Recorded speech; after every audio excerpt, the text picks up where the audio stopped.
Good morning, students. In our last class, we have discussed the elastic collision in one dimension. Elastic collision in one dimension, all the important things regarding the elastic collision in one dimension we have done. Our today's discussion is elastic collision in two dimension. Alright, let us first understand the figure. The figure is already drawn here, so we can understand the figure first. This is the mass m1 having the speed u1. This is the mass m2 having the speed u2.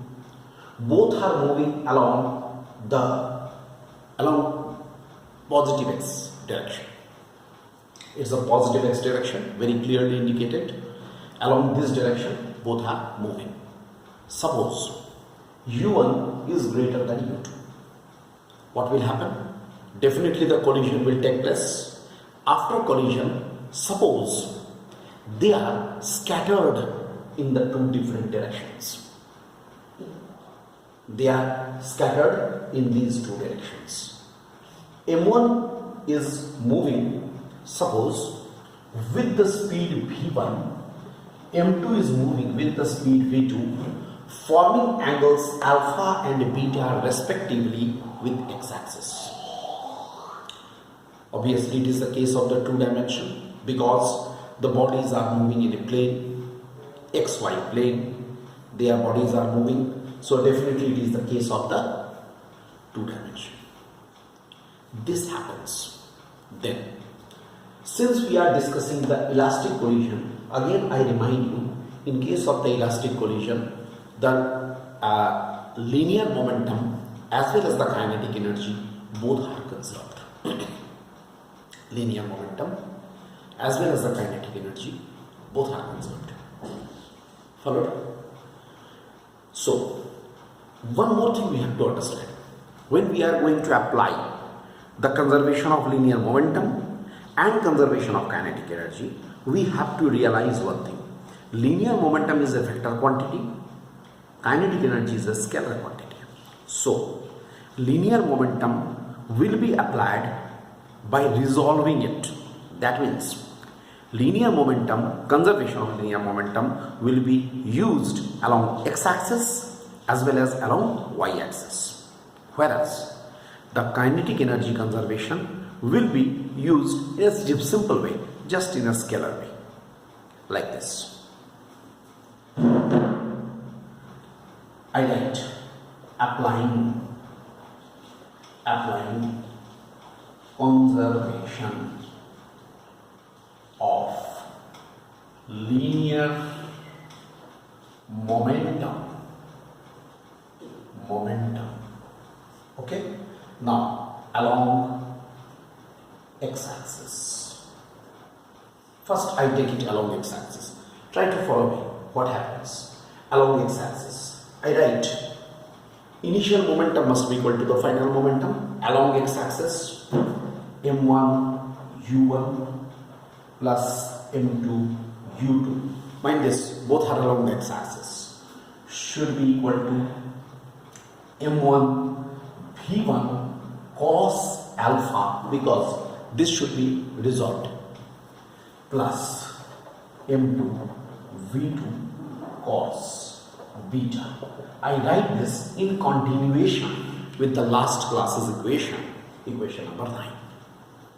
I hope all of you have understood it well. How we have applied, because we are considering with the velocity v1, right? It is moving along this direction.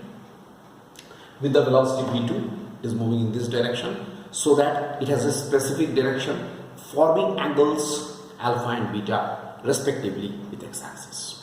They have been resolved like this. Fine. Now, again, applying the conservation of linear momentum, but along y-axis. Let us apply it along the y-axis. What will happen along the y-axis? Look, along y-axis, definitely for the initial momentum as well as far as it is concerned, the first body's initial momentum and second bodies both will be 0 because they are confined, they are constrained to move along the x-axis only. That's why no velocity, no momentum along y direction. That's why first body is 0, second body is also 0. That should be equal to m1 v1 sine alpha.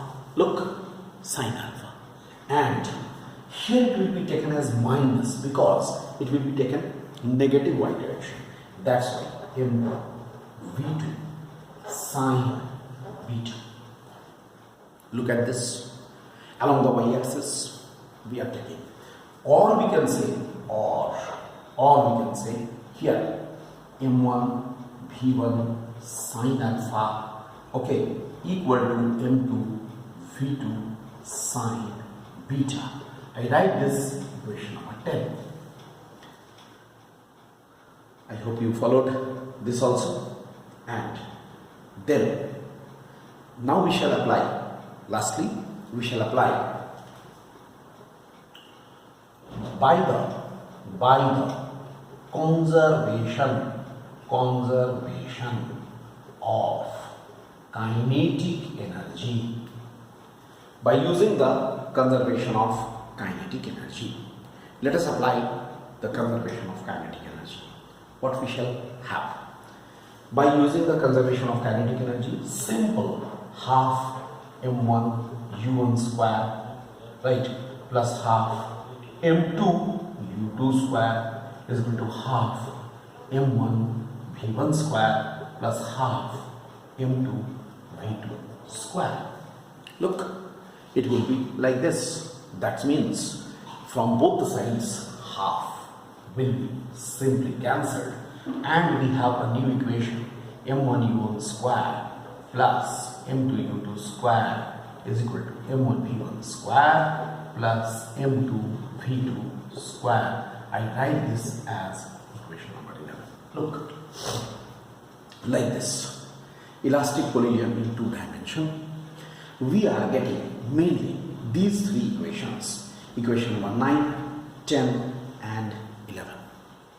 Equation number 9, 10 and 11. Now, any question, any problem of this elastic collision in 2 dimensions can be solved by using these equations only. We are not going to find out any final expression or something like that, which we have got in the last discussion of the 1 dimensional elastic collision. That we are not going to do. We have established these 3 equations, and now these 3 equations will be remaining as it is, and it will be used according to our situations. This is regarding the elastic collision in 2 dimensions. Fine. This is regarding the elastic collision in 2 dimensions. Now, after this, we shall discuss inelastic collision.